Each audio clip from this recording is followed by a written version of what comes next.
Senator Cornyn. Thank you, Mr. Chairman. Mr. Secretary, listening to the questions and the answers that have been given so far leads me to at least tentatively conclude that there are two major problems here. One is, first, the shock to our conscience, our collective conscience, at what we have seen human beings do to degrade and abuse other human beings. But secondly, the shock to our sensibilities as members of Congress who have a collective responsibility to the American people to see these pictures in the press.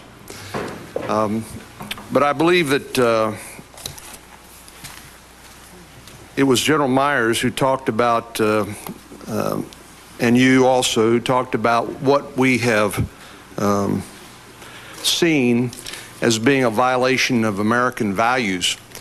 But I agree with that, but I also want to talk about other American values, and General Myers alluded to this when he talked about due process.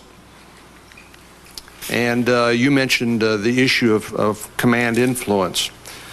First, I'd like to direct your attention back to the news release that CENTCOM issued on January the 16th, 2004, announcing this investigation. The second and third sentences I want to direct your attention to specifically. This news release says this release of specific information concerning the incidents could hinder the investigation, which is in its early stages. The investigation will be conducted in a thorough and professional manner.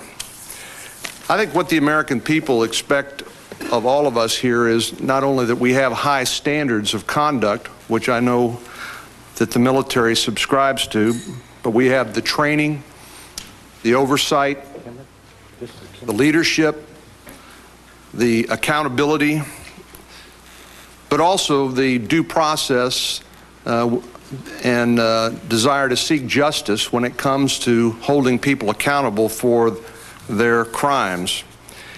And I want to tell you that what you've described here in terms of this chronology of investigation gives me confidence that the Department of Defense has taken this matter as seriously as it should have.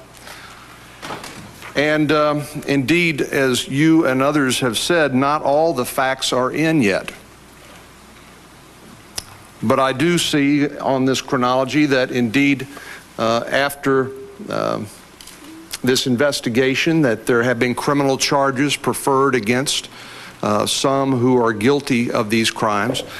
But I would ask you please just to briefly talk about your obligation in terms of seeing that the persons who are accused of these crimes get that due process, and to make sure that the investigation, that you maintain the integrity of the investigation by not dripping information out on this incident in a piecemeal basis over the course of the past few months.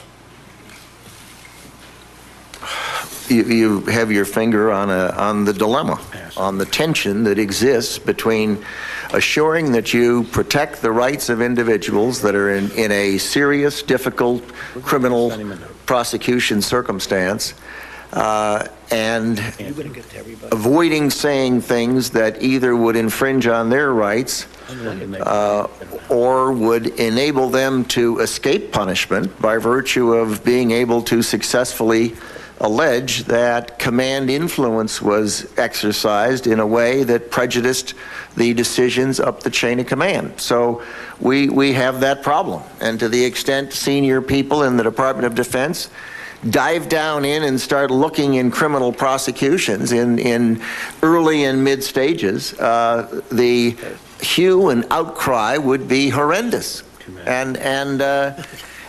And yet, on the other hand, if you've got a situation where something like this is buried in there, along with 3,000 other court-martials, and buried in there is something of this significance, we've got to find a way to know that. And our country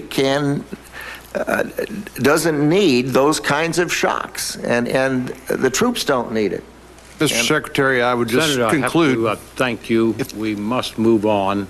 The panel leaves here and goes over to the House Armed Services Committee. We'll have to leave about 2:30, Mr. Chairman. That is correct, and that was made clear, and I think we will have sufficient time to include